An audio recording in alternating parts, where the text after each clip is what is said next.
previous action of taking out Qasim Soleimani, the architect of death, I think that changed the balance of power in the world. You brought America back again to the driver's seat. Now, I said that we're going to read this week the book of Ecclesiastes. It's not a book of action. It's a book of meditation, of thought, of perspective on life and on death. And in this book we read the immortal words of King Solomon. To everything there is a season, and a time for every matter under heaven. Et milchama ve'et shalom. A time for peace and a time for war. The last 2 years have been a time of war. The coming years will hopefully be a time for peace.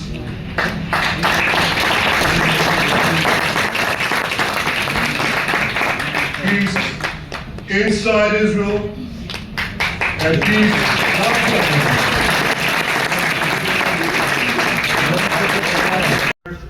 To build a better future. A future that will unite civilization against barbarism, light against darkness, and hope against despair. And my friends, I believe that with President Trump's leadership, this will happen a lot faster than people think.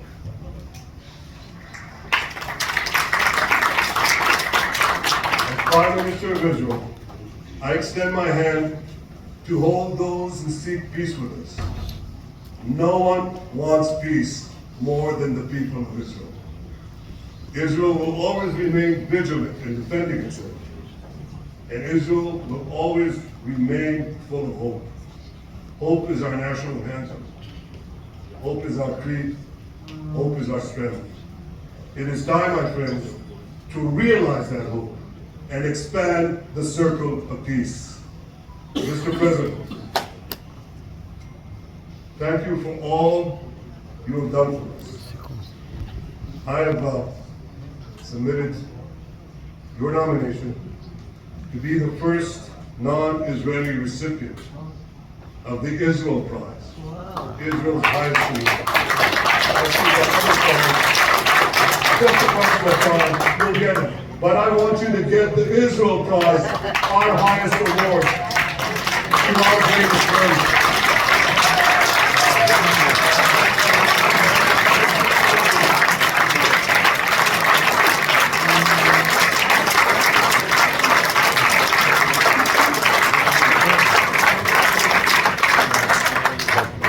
When others were weak, you were strong. When others were fearful, you were bold. When others abandoned us, you stood by our side. On behalf of the government and people of Israel, I thank you for your extraordinary friendship.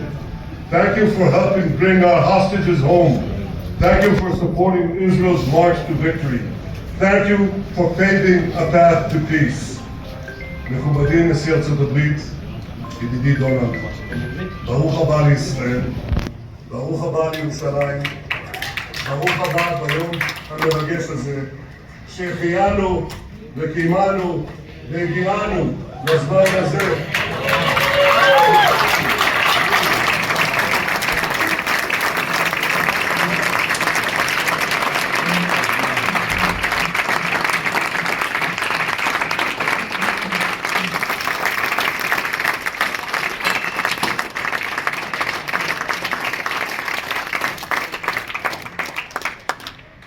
May God bless you.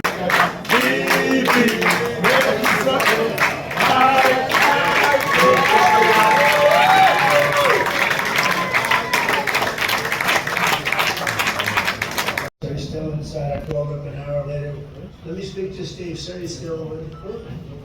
He's with President Putin. I said, well, it's a long meeting, 1 hour. I called up an hour later, he was still with me. 3 hours later, he was still with me. 4 hours later, he started to get the word that he was going to be coming out soon. And in 5 hours, he came out. I said, what the hell was going on? I said, there's a lot of interesting things. We're talking about a lot of interesting things, including what he went in there for, but you can't talk about it for 5. You can talk about it for a certain period of time and you know what you're getting. But that's a talent. That's a talent where you can do that. Most people I'd send in, number one, they wouldn't be accepted. Number two, if they were, the meeting would last 5 minutes, and that's what happens with Steve. Everybody loves him. They love him on this side, they love him on the other side. And he really is, he's a great negotiator because he's a great guy. So thank you very much, Steve.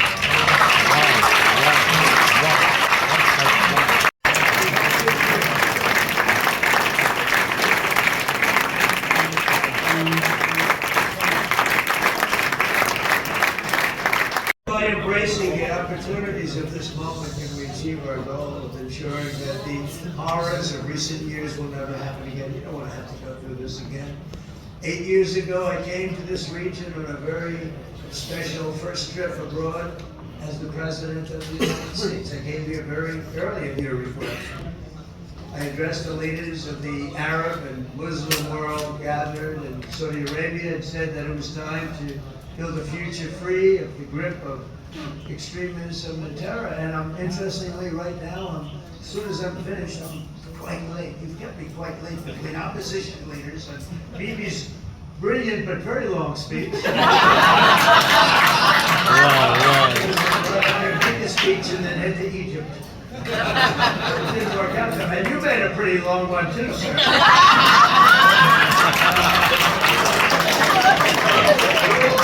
I know.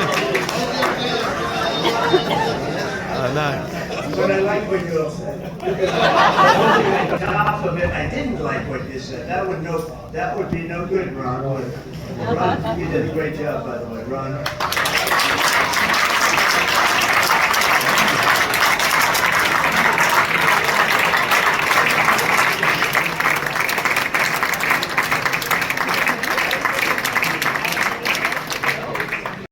Give it a shot. But the journey we started back then led to the crushing defeat of the ISIS caliphate, to the monumental Abraham Accords, and ultimately to the historic ceasefire this week, in which many of those same nations really played a very pivotal role, I have to tell you. Steve will tell you that, Jared will tell you that.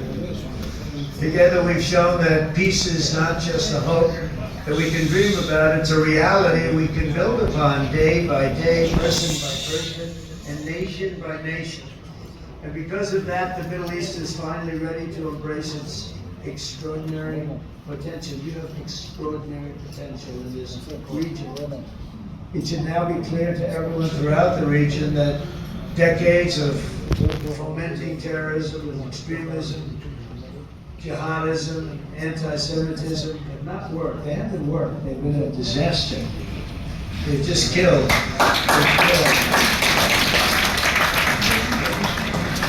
They've backfired completely and totally. They've just totally backfired. Everything that you thought, take it, worst case, it's turned out to be worse than that. They have not worked. From Gaza to Iran, those bitter hatreds have delivered nothing but misery, suffering, failure, and death. They've served not to weaken Israel, but to annihilate the very forces that did the most to foment this hatred. And it's really, I mean, everybody that's tried it has become irrelevant. Meanwhile, we've seen those nations that set aside their differences, reached across ancient divides, and pursued engagement are now among the most successful in the region. They're getting along with Israel and they're doing great. And I can tell you the 4 nations that joined the Abraham Accords early on, and you'd all be doing me a favor, and I'm going to be saying this in a little while to some other friends. We'd love you all to, is this right, Jared? Join up in the Abraham Accords. We have to join up and get together. You can have that whole thing filled out. We had a very weak administration, worst president in the history of our country, by far. And Barack Obama was not far behind.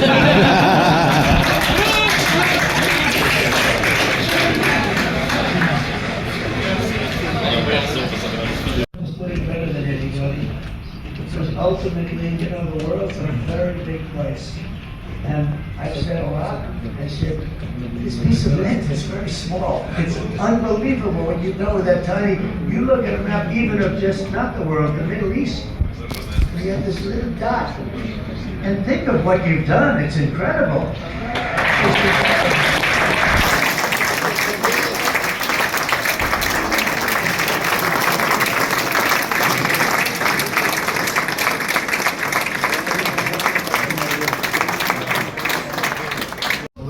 And we don't have to worry about that now, but there was getting to be a period of time over the last few months. You know, the world wanted peace and Israel wanted peace. Everybody did. And what a victory it's been, right? What a victory it's been. If you would have gone on for 3-4 more years, keep fighting, it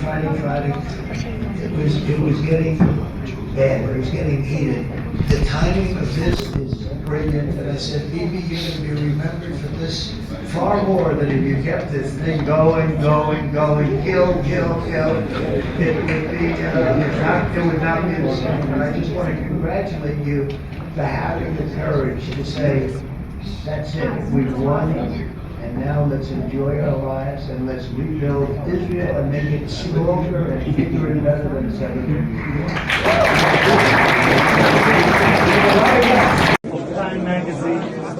We have collected all of them, and we present it to you, Mr. President, with tremendous appreciation. Thank you, sir. All you have done it in Bushman. And I want to make sure this goes there. Yes.